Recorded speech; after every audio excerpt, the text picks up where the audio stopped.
시편 137편을 살펴보도록 하겠습니다. 우리가 바벨론의 여러 강변 거기에 앉아서 시온을 기억하며 울었도다. 시편 137편은 바벨론의 포로로 잡혀간 이스라엘 백성들이 시온을 그리워하며 대적의 멸망을 간구하는 그러한 내용의 시입니다. 우리가 바벨론의 여러 강변 거기에 앉아서 시온을 기억하며 울었도다.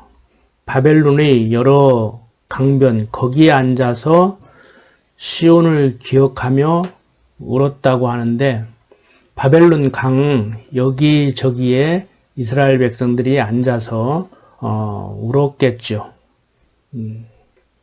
이스라엘 백성들은 바벨론에 포로로 잡혀가서 노예살이를 했습니다. 얼마나 힘들었겠습니까?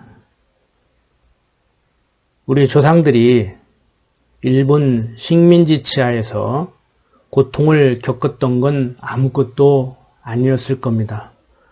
물론 강제로 징병이나 징용을 가기도 했었지만 그래도 우리 땅에서 살았었습니다. 그런데 이스라엘 백성들은 바벨론으로 전부 끌려갔습니다. 그리고 거기에서 노예살이를 했습니다. 그러니 틈만 나면 바벨론 강가에 앉아서 고향을 생각하며 울었을 것입니다.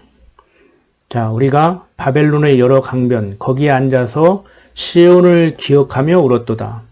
그 중의 버드나무에 우리가 우리 수금을 걸었나니 이는 우리를 사로잡은 자가 거기서 우리에게 노래를 청하며 우리를 황폐케 한 자가 기쁨을 청하고 자기들을 위하여 시온 노래 중 하나를 노래하라 하매로다. 우리가 이방에 있어서 어찌 여호와의 노래를 부를꼬. 예루살렘아, 내가 너를 잊을진대 내 오른손이 그 재주를 잊을지로다. 자, 무슨 얘기인가 하면은 이스라엘 백성들을 포로로 잡아간 바벨론 사람들이 자신들을 즐겁게 하기 위해서 이스라엘 백성들에게 야, 너희 고향에서 불렀던 이스라엘 노래 한번 불러봐 그러는 거예요. 그러니까 우리 일제 식민지 시대에 우리 말과 글을 못 쓰게 했음에도 불구하고 일본 사람들이 자기들이 흥에 취해서 야, 그 조선 노래 한번 불러봐라 했을 때 얼마나 괴로웠겠습니까? 그런데 정작 이스라엘 백성들은 자기를 위해서는 고향 생각날 때 자기 노래를 부를 수 없었습니다. 4절 5절 다시 보면 우리가 이방에 있어서 어찌 여호와의 노래를 부를꼬. 예루살렘아, 내가 너를 잊을진대 내 오른손이 그 재주를 잊을지로다. 바벨론 사람들을 흥겹게 하기 위해서 이스라엘 노래를 불렀어야 되는 이스라엘 백성들이지만 정작 이스라엘 백성들이 불러야 할 노래는 여호와를 찬양하는 노래입니다. 그럼에도 포로 생활을 하기 때문에 여호와를 찬양하는 노래는 부를 수 없었습니다.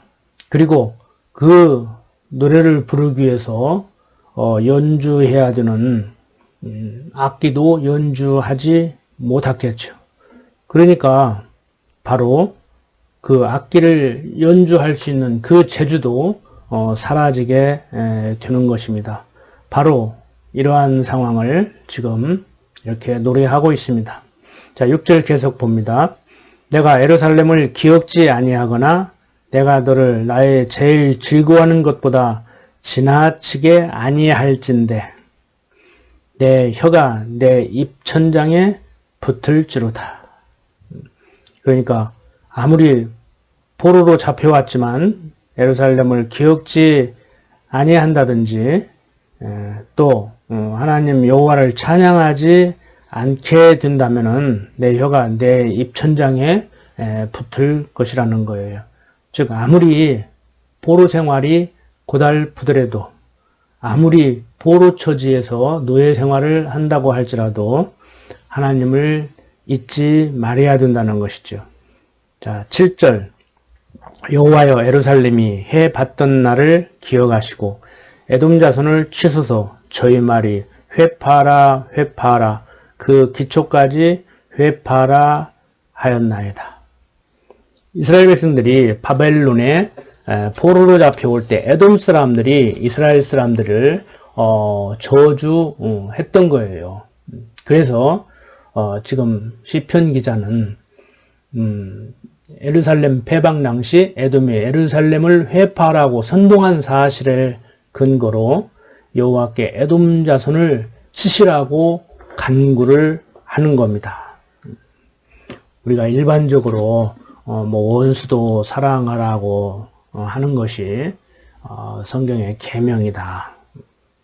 이렇게 생각하는 사람들 입장에서 보면은 이렇게 해야 되는가? 어떻게 시편 기자는 이렇게 대적들을 저주하지? 이렇게 말할 수가 있는데 원수를 사랑하라 하는 말도 조금 더 깊이 있게 들여다볼 필요가 있죠. 원수를 사랑하라고 하는 말이 말 그대로 원수를 사랑하라는 말이지만 과연 우리가 원수를 사랑할 수 있는가? 그러니까 원수를 사랑해야 되느냐, 사랑하지 않아야 되느냐? 사랑하라고 했는데 사랑하지 못하면 어떻게 되는가? 사랑하라고 했기 때문에 사랑해야 되는가 봐. 원수를 사랑하라고 했지만 우리는 원수를 사랑하지 못한다는 얘기와는 좀 차원을 달리 하는 얘기입니다. 하나님이 원수를 사랑하라고 했지만 우리 원수 사랑하지 못합니다. 어느 정도 수준 있는 사랑을 할 수는 있겠죠. 자기 자식을 죽인 원수를 용서한다든지 과거 손양은 목사님 같이 자기 아들을 죽인 원수를 양아들로 삼는다든지 이런 일이 가끔 일어나기는 하지만 원수를 사랑하라고 했다고 해서 그 계명 따라 우리를 원수를 사랑하지 못합니다. 사랑하지 말라는 얘기가 아닙니다. 할 수만 있으면은 하나님의 계명 따라 원수를 사랑해야겠죠. 사랑하면 좋겠죠. 그렇지만 대부분의 사람들이 원수를 사랑하지 못하죠. 진정 올바른 사랑을 할 수 있는 분은 사랑 그 자체이신 하나님 한 분밖에 없습니다. 그리스도로 오신 예수님밖에 없습니다. 그래서 우리는 그리스도가 필요하고 하나님을 신뢰할 만하고 의지할 만 한 분이라고 여기게 되는 것입니다. 자, 8절 여자 같은 멸망할 바벨론아 내가 우리에게 행한 대로 내게 갚는 자가 유복하리로다. 내 어린 것들을 반석에 메어 치는 자는 유복하리로다.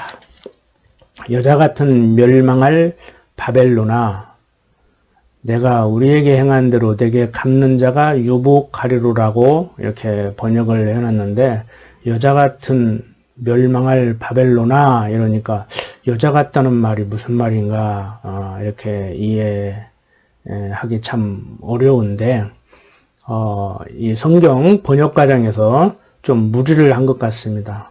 여자 같은 멸망할 바벨론아 보다는 바벨론이 따라 그러니까 우리를 포로로 잡아온 이 바벨론 사람들의 후손들을 지금 지칭하고 있겠죠. 바벨론 사람들아 그 소리나 한 가지입니다. 여자 같은 멸망할 바벨론아 그러니까 바벨론이 따라 내가 우리에게 행한 대로 내게 갚는 자가 유복하리로다. 그러니까 우리가 일본 식민지 치하에서 고통당하고 있는데 미국이 일본을 이겨서 우리를 일본 식민지에서 벗어나게 해줬지 않습니까? 그래서 우리가 미국을 감사하게 생각하고 북한이 남한을 쳐들어왔을 때 미국이 중심이 돼서 연합군이 우리를 도와서 공산화되지 않았기 때문에 우리가 미국과 연합군들에 대해서 감사하게 생각하지 않습니까? 바로 그것과 같은 맥락입니다. 여자 같은 멸망할 바벨론아, 내가 우리에게 행한 대로 내게 갚는 자가 유복하리로다. 바벨론이 우리를 친 것 같이 바벨론을 치는 나라가 있으면 그 나라는 유복하리로다 하는 것입니다. 내 어린 것들을 반석에 메어 치는 자가 유복하리로다. 아주 살벌하죠. 바벨론 어린 것들. 바벨론 어린 것들을 반석에 메어 치는 자가 유복하리로다. 그러니까 철저히 바벨론을 짓밟아 주는 나라. 그래서 우리를 바벨론 포로에서 벗어나게 해주는 그 나라가 유복하리라고 이렇게 시편 기자는 시를 읽고 있습니다. 바벨론 포로 생활의 고통 가운데서 읊었던 시, 이 대적을 멸망시켜달라고, 이 대적을 멸망시키고 우리를 구원해주는 나라는 복될 것이라고 이렇게 시를 읽고 있는 겁니다. 계속해서 138편을 살펴보도록 하겠습니다. 내가 전심으로 주께 감사하며 신들 앞에서 주께 찬양하리이다. 내가 주의 성전을 향하여 경배하며 주의 인자하심과 성실하심을 인하여 주의 이름에 감사하오리니 이는 주께서 주의 말씀을 주의 모든 이름 위에 높게 하셨음이라. 내가 간구하는 날에 주께서 응답하시고 내 영혼을 장려하여 강하게 하셨나이다. 자, 시편 138편은 다윗이 읊은 시입니다. 다윗은 내가 전심으로 주께 감사하며 신들 앞에서 주께 찬양하리라고 얘기하고 있습니다. 왜 그런가 하면은 내가 주의 성전을 향하여 경배하며 주의 인자하심과 성실하심을 인하여 주의 이름에 감사하오리니 이는 주께서 주의 말씀을 주의 모든 이름 위에 높게 하셨음이라. 즉 하나님 스스로는 하나님 당신 자신을 높이셨는데 어떻게 높이셨는가 하면은 이스라엘 백성들에게 약속하고 약속대로 이루는 약속 성취 섭리를 하심으로 인자하심을 드러냈고 성실하심을 드러냈습니다. 즉 잘못했음에도 불구하고 당신의 자녀이기 때문에 끝까지 사랑하시고 성실하심을 인하여 이스라엘 백성들에게 하나님을 믿을 만한 분, 신뢰할 만한 한 분으로 드러내셨습니다. 하나님의 인자하심은 어떻게 드러내시고 계신가 하면은 이스라엘 역사를 살펴보면은 이스라엘 백성들이 하나님께 불순종할 때 대적들을 들어 이스라엘 치십니다. 징계하시는 것이죠. 히브리서 기자가 얘기하고 있는 것 같이 사생자가 아니고 당신의 참 자녀이기 때문에 불순종할 때 징계하십니다. 그렇지만 이방을 들어서 당신 백성 이스라엘을 징계하신 후에는 당신 백성 이스라엘을 쳤다고 해서 이방을 또 치십니다. 그러니까 적절한 비유가 들는지 모르지만 우리가 풀숲을 헤치고 갈 때 뱀을 쫓기 위해서 막대기 하나로 풀숲을 헤치고 가다가 요즘은 또 자연보호 문제 때문에 또 문제가 되는 발언이 들는지는 모르지만 뱀이 나타나면은 막대기로 때려잡지 않습니까? 최소한 쫓죠. 그렇다고 해서 그 막대기를 집에 보관하고 귀하게 여기지 않습니다. 뱀을 쫓은 막대기, 뱀을 때려잡은 더러운 막대기, 그리고 부러뜨려서 버리거나 아궁이에 넣어버리죠. 이와 마찬가지로 이스라엘 백성들이 불순종할 때 대적을 징계의 채찍으로 들어 사용하시고 당신 백성 때리는 도구로 당신이 사용해 놓으신 후에 또 당신 백성을 때렸다고 해서 이방을 치시는 그러한 섭리를 하십니다. 그러니까 이스라엘 백성들 입장에서 볼 때는 잘못했을 때 때려가면서까지 사랑을 표현하는 사랑의 아버지로 드러나는 것입니다. 그리고 잘못했다고 때려 죽이지 않습니다. 잘못했음에도 불구하고 깨닫도록 때리시고 또 깨달았을 때 감싸주시고, 이방들은 자기 백성을 깨닫게 하는 징계의 채찍으로 도구로 사용하신 후에 치시는 하나님. 그러니까 이방 입장에서 볼 때는 참 억울하지요. 그래서 제3자가 바라볼 때 이스라엘 백성들은 하나님의 사랑을 한없이 받고 있고, 이방 백성들은 억울하고. 자, 2절, 내가 주의 성전을 향하여 경배하며 주의 인자하심과 성실하심을 인하여 주의 이름에 감사하오리니 이는 주께서 주의 말씀을 주의 모든 이름 위에 높게 하셨습니다. 내가 간구하는 날에 주께서 응답하시고 내 영혼을 장려하여 강하게 하셨나이다. 여호와여, 땅의 열왕이 주께 감사할 것은 저희가 주의 입의 말씀을 들음이오며 저희가 여호와의 도를 노래할 것은 여호와의 영광이 크심이니이다. 자, 이런 부분에서 이제 오해를 불러일으키는데 3절 보면 내가 간구하는 날에 주께서 응답하시고 내 영혼을 장려하여 강하게 하셨나이다. 그러니까 하나님께 무엇이든지 구하면 주신다고 이렇게 가르치는 사람들이 많은데 하나님의 약속의 근거에서 구해야 되죠. 그러니까 하나님이 약속하신 것, 약속하시지 않았습니까? 약속대로 지켜주십시오. 그러면 들어주시죠. 그런데 성경에 보면은 뜻을 돌이키사 하는 그러한 단어가 가끔 나옵니다. 그런데 전후 맥락을 살펴보면은 어떻게 해준다고 했다. 그런데 불순종하니까 안 해준다고 엄포를 놓으실 때 이스라엘 백성들이 아니 해주신다고 했지 않습니까? 해주신다고 했지만 내가 이렇게 말을 안 들으면은 안 해준다고 언제 하셨습니까? 비록 내가 말을 안 들었을지언정 원래 약속 지키셔야 됩니다. 그렇게 말을 할 때 하나님은 그래, 네가 잘못한 건 잘못한 거지만 내가 원래 그렇게 약속했지. 알았어, 들어줄게. 그것을 하나님이 뜻을 돌이켰다고 이렇게 표현합니다. 그런데 많은 사람들이 원래 하나님이 뜻하신 것도 내가 요구하면은 나 하기에 따라서 하나님께서 뜻을 돌이켜서 다르게 해준다고 이렇게 종종 가르칩니다. 그렇지만 결코 그렇지 않습니다. 하나님은 당신 작정하신 뜻대로 말씀하신 대로 원래 계획대로 이루시는 분입니다. 원래 어떻게 하려고 하셨다가 내가 이렇게 해달라고 하면은 그렇게 마음을 바꾸시는 분은 아니라는 얘기입니다. 그래서 하나님을 절대 주권자라고 얘기를 합니다.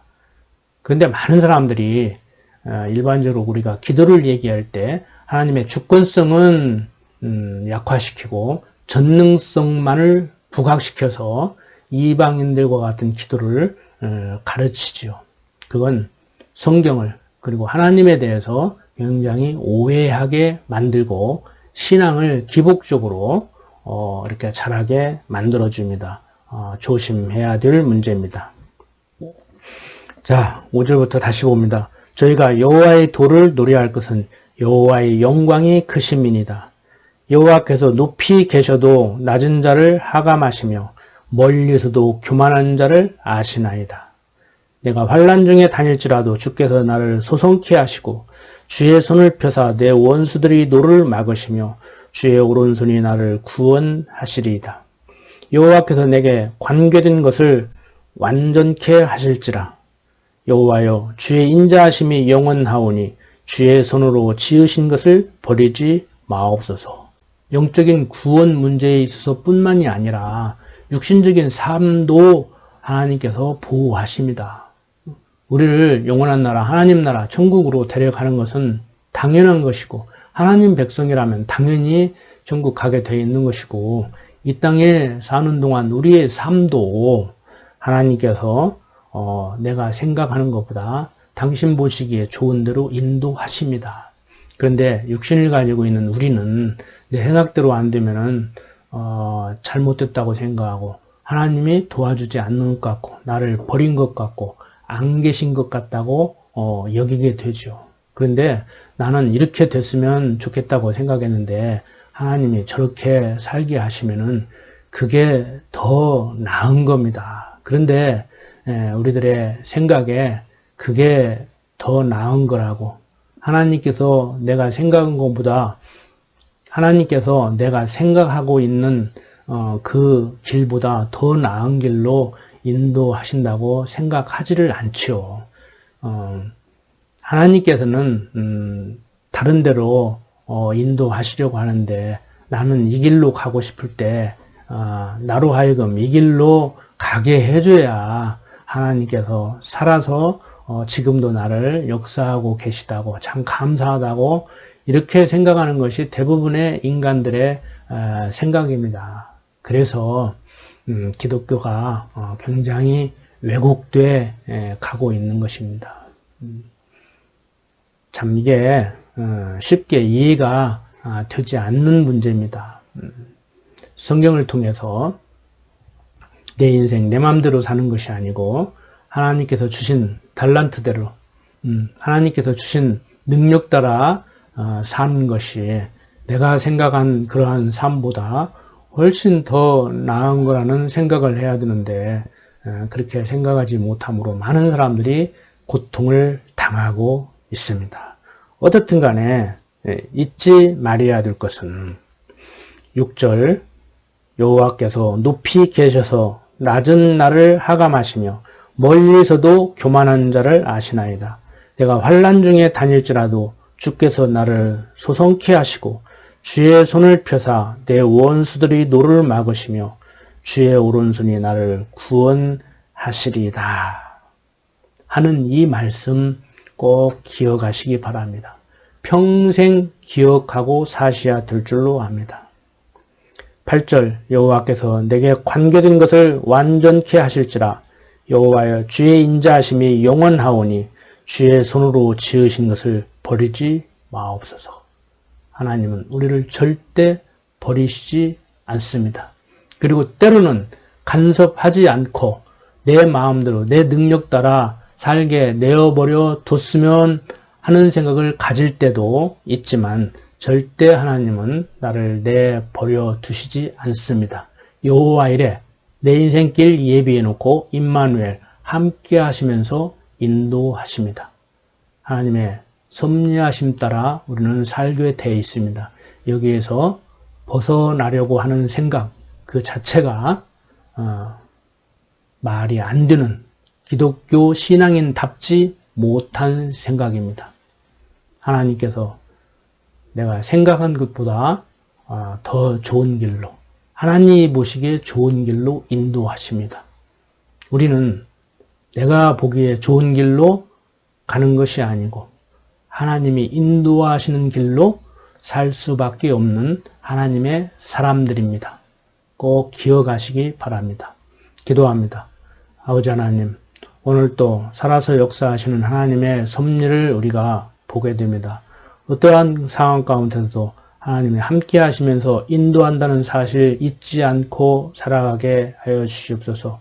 때로 내 뜻대로 안 됨으로 인해서 마음의 고통을 당하기도 하지만 말씀으로 정리하고 빠른 시간 내에 그 고통에서 벗어나는 지혜로운 성도들로 살아가게 하여 주시옵소서. 부족한 종 예수님 이름으로 기도드립니다. 아멘.